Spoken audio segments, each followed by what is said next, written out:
Hi, this is Dr. Ken Richter. You know, the COVID experience has been a part of our lives now for the past 2 years. Vaccinations have been available for over a year and continue to spark controversy and debates. One of the most controversial topics has been vaccination mandates at the workplace. The Supreme Court just ruled against the government's ability to mandate vaccination practices at private businesses, but some businesses continue to enforce a vaccination mandate. Now, historically, vaccinations have been around for decades. School vaccination mandates have been around since the 19th century, and they have become a fixture in our school system since the 1970s.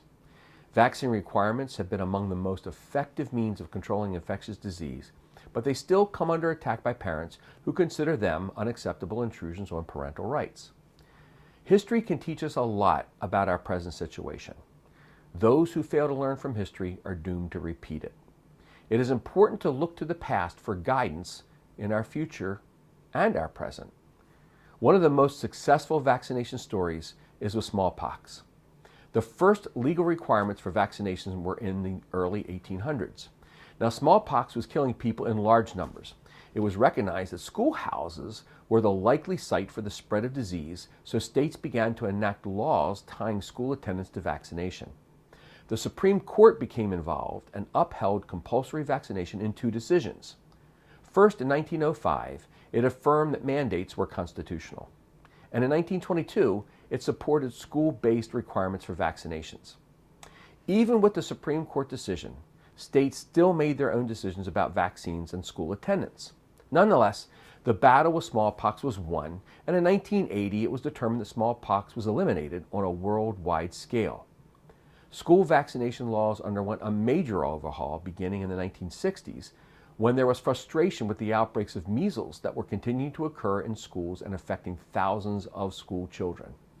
Many parents believed that measles was an annoying but mild disease from which most kids quickly recovered, and they could not justify the risk and use of a measles vaccine. Now, unfortunately, it was recognized that measles caused serious complications, including swelling of the brain and pneumonia. This complication fueled the advocacy for school-mandated vaccinations. Consequently, all states updated their laws to generally cover the major 7 childhood vaccines: diphtheria, pertussis, tetanus, polio, measles, mumps, and rubella. By 1968, half of the states had vaccination requirements, and it wasn't until 1981 that all states had vaccine requirements. Diseases like smallpox, measles, and polio began their decline and became less of a threat to children. Parents were not seeing their children with braces from the paralysis of polio or having to endure the breathing struggles that put their children in iron lungs. As these laws were enacted, there were still some protests and arguments, although through most of the 20th century, it was much less likely that parents would question the pediatricians and family doctors' recommendations for their children. In fact, in 1978, 90% of parents said that they would vaccinate their children even if they were not mandated to do so. It is interesting that vaccination success waned over the subsequent years because of the vaccine success. The generation that had the experience of seeing kids die from whooping cough or crippled with polio was passing. And there was a generation of parents that had never seen any of these diseases and their dramatic impact. So it became more difficult to enforce a vaccination for something not seen or feared. Public measures were enacted to have vaccines at school, and there were punishments levied that prevented kids from attending school until their immunizations were completed. Now, some 5 decades after school mandates became universal, we are faced once again with a controversy over vaccinations. Misinformation is abundant for and against COVID vaccination. And we have a public forum that did not exist 50 years ago: social media.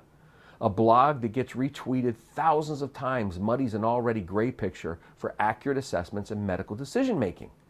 COVID is a virus that does not care how old you are or how you voted or who you are. The science of COVID continues to be learned and discovered. Facts are facts and cannot be debated. Opinions are voiced and continue to spark controversy and debate. When opinion is voiced as fact, that's where misinformation is born. The differentiation between opinion and fact is a large part of the current conversation and controversy. Trust becomes a huge issue. We have become a society that does not trust our government and our healthcare systems and our providers. Now, both parties have earned that mistrust.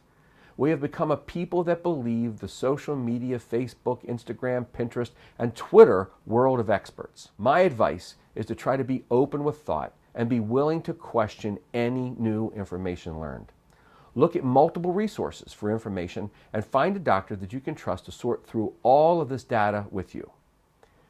We can learn from history, but we can also deceive ourselves when we selectively take evidence from the past to justify what we have already made up our minds to do. Thank you so much for watching. This is Dr. Ken Richter.